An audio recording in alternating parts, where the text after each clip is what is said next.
Father used to tell me, said, I knew that Lea Joyner was going to be a preacher because she'd always preached to her dolls as she lined them up on the bed.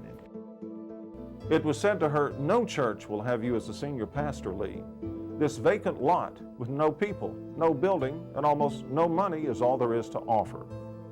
In 1952, with only $5,000, half the usual amount allotted for starting mission churches, Lea, along with 125 charter members, founded the Southside United Methodist Church.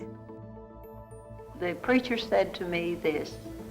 He said, Lea, you don't have any money, you don't have any leadership, and you don't really know what you're doing. It would have been so easy to have done something else. But you know, I kept hearing the words, stand in the gap. Who will go for me? Her mission in the church is to reach out to the lame, the lost, the lonely, the lepers, the alcoholics, the drunks, the people who are in the gutter, and the people who are happy in the Lord and want to find the way even more. If she had a vision, it wasn't to start a church named Lea Joyner. It was to start a church where people did what Lea Joyner thought was important, and that's sharing faith in Jesus Christ. Knowing Lea and how important the church was to her, I know that she would have wanted Lea Joyner Church to be the very best it could be.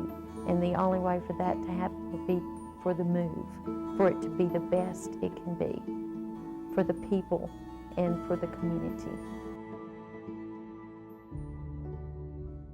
I love this church and I love all the people here. I've been here for quite a long time, probably more than most of the people here. My husband and I were charter members, and Lea started the church down on the south end of town. She went around door to door to invite people to come to the new church, and she really impressed me. And she's been an inspiration to me and to so many people. I'm a charter member of Lea Joyner Church, and I had the pleasure of knowing Reverend Lea Joyner for many years. If she set into a job, she was careful to do it.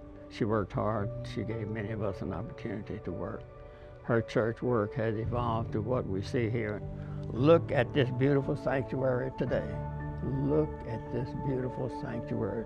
Great oaks from little acorn grow. Watching Reverend Lea Joyner played a significant impact on my decision to go into ministry. So we've had over 30 pastors go into the ministry out of Lea Joyner Church. That truly says something about the power of the Lord in this place. Lea taught us that we're to serve God, we're His servants. And the music that we sing is kind of a throwback on what she taught us. It's kind of like a heritage that we have, and we're carrying on her spirit and the Spirit of God. There are 4 generations of Willards that have walked these halls and worshiped in this congregation. And we believe the mission statement to know Jesus and to make Him known is one that Preacher Lea would have been proud of. Our work on today's evangelism team is trying to continue the work of her Fisherman's Club. It's to give the neighbors a taste of what this church has to offer, to set the hook, if you will. And then the senior pastoral leadership, and especially the congregation here, will help reel them in. Lea Joyner Church is still going strong today. We're teaching the next generation what it means to love and serve people just as Lea did. We're also active in missions, working locally with a variety of groups like Habitat for Humanity, Rays of Sunshine, Family Promise, Grace Place, and much more. We also take mission teams down to St. Mark's in New Orleans to feed the homeless in the French Quarter. Plus, we support missionaries in Guatemala, Cambodia, and more. I consider it a great honor to be a part of the church that bears the legacy of the Reverend Lea Joyner. I pray that we will never lose the fervor that existed when Lea was alive. There are so many great stories from people who knew her that can give us a glimpse of who Lea was and what she was able to accomplish as she served the Lord. I don't ever want us to lose them. God, would you let us simply say, thank you. Amen.